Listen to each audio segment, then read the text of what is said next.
Hi everyone, ನಾನು ನಿಮ್ಮ ಪ್ರತ್ಯೇಕ್ ಮತ್ತೊಂದು ಮಿನಿ ಲಾಗಿಗೆ ನಿಮಗೆಲ್ರಿಗೂ ವೆಲ್ಕಮ್.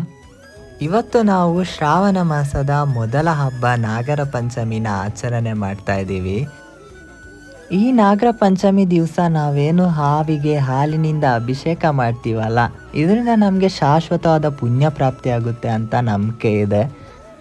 ದೇವರ ಅಲಂಕಾರ ಆಗಿರ್ಬೋದು, ಪೂಜೆ ಅಂತೂ ನೋಡೋಕ್ಕೆ ತುಂಬಾ ಇಷ್ಟ ಆಯಿತು ನನಗೆ. ಪೂಜೆ ಅಂತೂ ತುಂಬಾ ಚೆನ್ನಾಗಾಯಿತು. ಎಲ್ಲ ನಮ್ಮ ಫ್ಯಾಮಿಲಿ ಮೆಂಬರ್ಸ್ ಬಂದಿದ್ದರು. ಈ ಹಬ್ಬನ ಯಾರು ಕೂಡ ಮಿಸ್ ಮಾಡಲ್ಲ. ಫ್ಯಾಮಿಲಿಯಿಂದ ಒಬ್ಬೊಬ್ಬರಾದರೂ ಕೂಡ ಬಂದೇ ಇರ್ತಾರೆ ಈ ಪೂಜೆಗೆ. ನಾಗತಂಬಿಲ ಅಂತೆಲ್ಲ ಪೂಜೆ ಇರುತ್ತೆ, ಆ ಪೂಜೆನ ಎಲ್ಲರೂ ಮಾಡಿದರು. ಸೊ ಅದರ ಪ್ರಸಾದ ಎಲ್ಲ ಸ್ವೀಕರಣೆ ಮಾಡಿದರು. ಫ್ಯಾಮಿಲಿಯಿಂದ ತುಂಬ ಜನ ಬಂದಿದ್ದರು. ಹಂಗೆ ನಮ್ಮ ಕಸಿನ್ಸ್ ಕೂಡ ಬಂದಿದ್ದರು. ಕಸಿನ್ಸ್ದೊಬ್ಬ ಮಗ ಕೂಡ ಬಂದಿದ್ದ, ತುಂಬ ಕ್ಯೂಟಾಗಿದ್ದ. ಅವನ ಹೆಸರು ನಮನ್ ಅಂತ. ನಿಮಗೆ ಗೊತ್ತಿರ್ಬೋದು, ನನಗೆ ಮಕ್ಕಳಂದರೆ ತುಂಬ